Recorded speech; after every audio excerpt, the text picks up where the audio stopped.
Telepon dari Nenek Siti datang tepat saat hujan deras mengguyur Surabaya pagi itu. "Aulia, tolong susun wasiat untuk menantu perempuan," suaranya gemetar di ujung sana, seperti orang yang sudah tak punya waktu lagi. Aku terdiam, tangan memegang ponsel sampai jari-jari memutih. Surat-surat cinta yang pernah ia bakar di halaman belakang rumah kampung kami 7 tahun lalu seolah hidup kembali, baunya menyengat ingatan.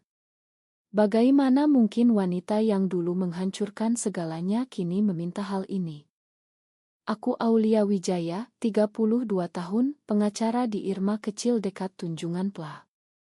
Hidupku sudah rapi, apartemen 1 kamar di Rungkut, pekerjaan yang cukup menghidupi, dan rahasia yang kukubur dalam-dalam. Rina. Nama itu masih terasa seperti luka yang belum sembuh total.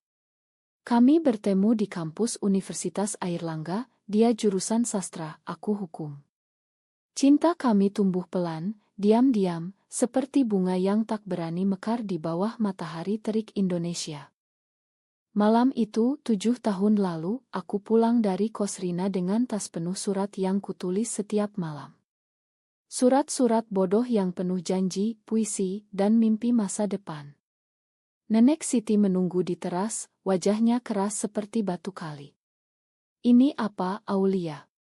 Ia mengangkat setumpuk amplop berwarna pink yang aku simpan di laci bawah tempat tidur. Ibu dan bapak berdiri di belakangnya, diam seperti patung. Nenek membaca satu surat keras-keras, suaranya penuh amarah. "Kamu mencintai perempuan. Kamu ingin hancurkan nama keluarga kita." Api di tungku belakang menyala. Satu persatu surat itu dilemparkan ke dalamnya.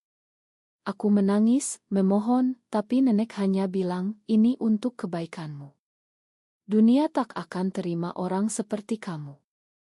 Rina menangis di telepon malam itu. "Aku takut, Lia. Keluargamu bilang aku merusakmu." Kami putus keesokan harinya di taman kecil dekat kampus. Aku tak berani melawan. Aku pulang ke rumah, pura-pura normal, kuliah selesai, kerja, pindah ke kota. Tapi setiap malam, bayangan surat-surat yang hangus itu datang lagi. Sekarang, 7 tahun kemudian, nenek menelepon lagi. Suaranya lemah. "Datanglah besok ke kampung.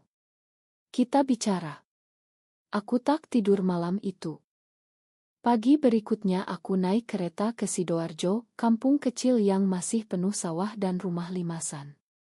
Rumah nenek masih sama, cat kuning pudar, halaman berbatu kali, dan pohon mangga yang dulu jadi tempat kami main.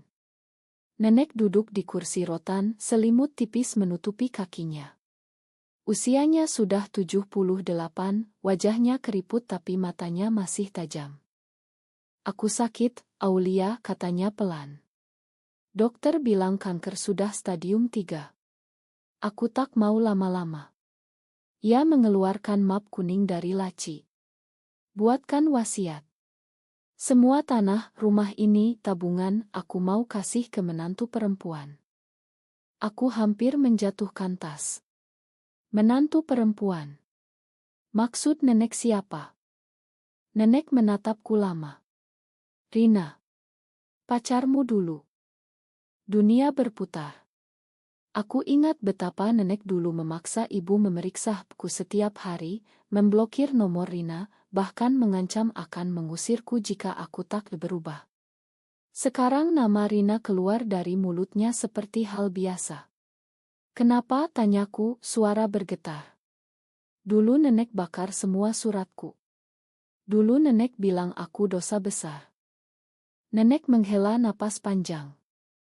"Dulu aku takut. Takut tetangga bicara. Takut Tuhan marah.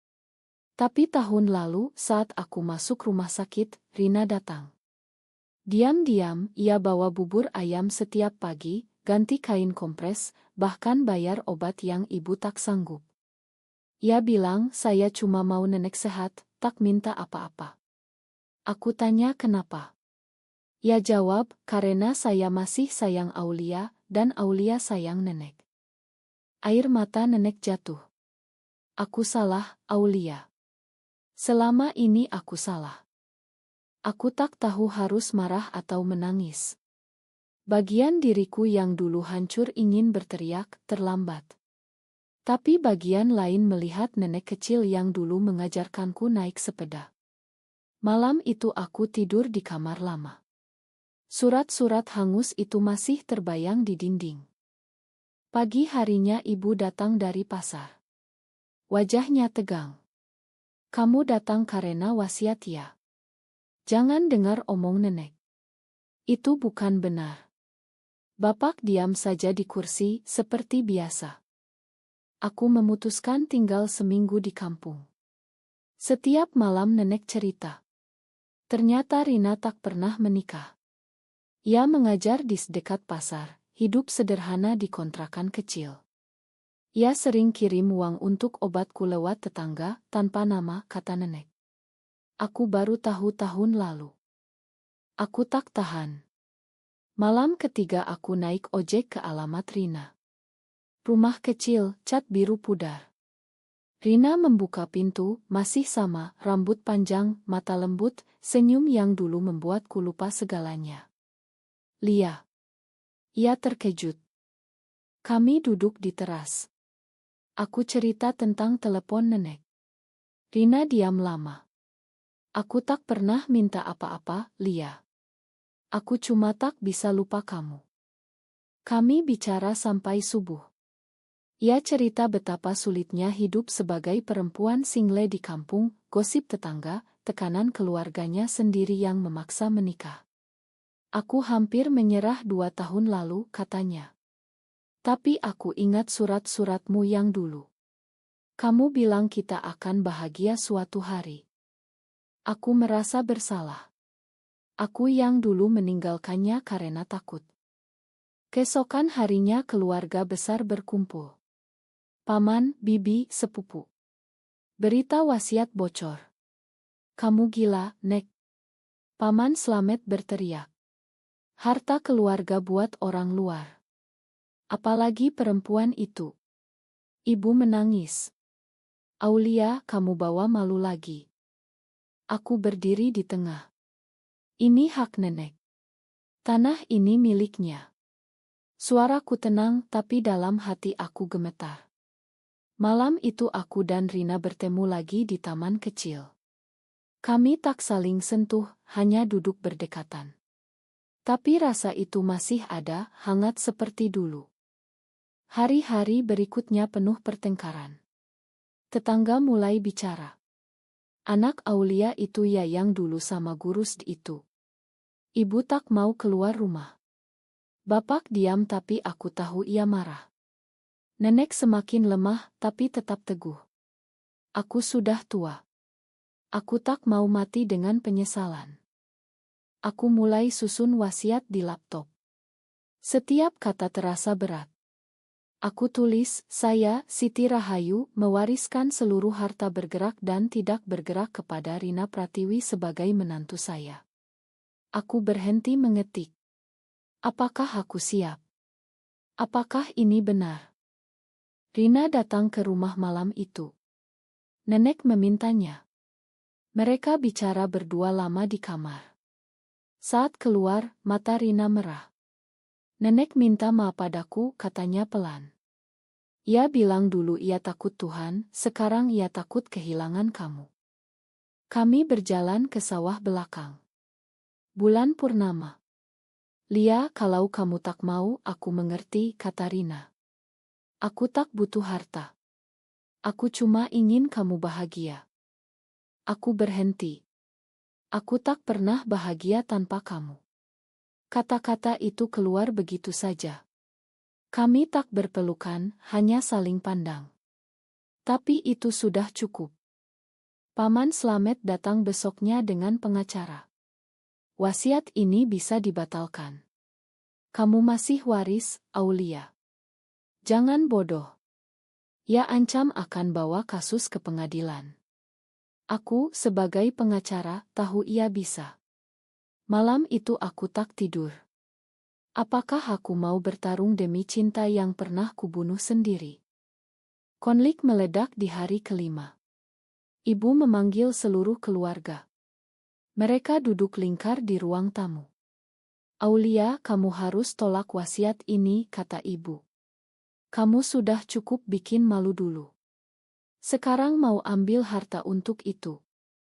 Nenek bangun dari kursi roda, suaranya lemah tapi keras. Cukup. Aku yang punya tanah ini. Aku yang putuskan. Ia batuk darah. Semua diam. Aku berdiri. Aku terima wasiat nenek.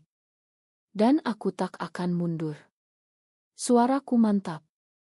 Dalam hati aku tahu ini berarti perang. Paman Slamet keluar sambil mengumpat. Ibu menangis di pangkuan bapak. Malam itu Rina datang lagi. Kami duduk di teras. Lia, jangan rusak hubunganmu dengan keluarga karena aku. Aku pegang tangannya pertama kali setelah 7 tahun. Keluarga yang tak terima aku bukan keluarga yang sebenarnya. Kami cerita panjang. Tentang mimpi yang tertunda. Tentang bagaimana Rina diam-diam membantu nenek tanpa pernah bilang padaku. Tentang betapa ia masih mencintaiku meski aku pernah meninggalkannya. Air mata kami jatuh bersama. Dokter datang besok pagi. Nenek semakin lemah. Ia memanggil aku dan Rina ke samping tempat tidur. Aku minta maaf pada kalian berdua. Aku dulu bodoh. Sekarang aku lihat, cinta kalian lebih kuat dari ketakutanku. Ia pegang tangan kami. Jaga satu sama lain. Wasiat selesai aku tanda tangani di hadapan notaris 2 hari kemudian. Paman Slamet mengajukan gugatan, tapi aku siap lawan. Keluarga terpecah. Ibu tak bicara denganku seminggu. Bapak diam saja.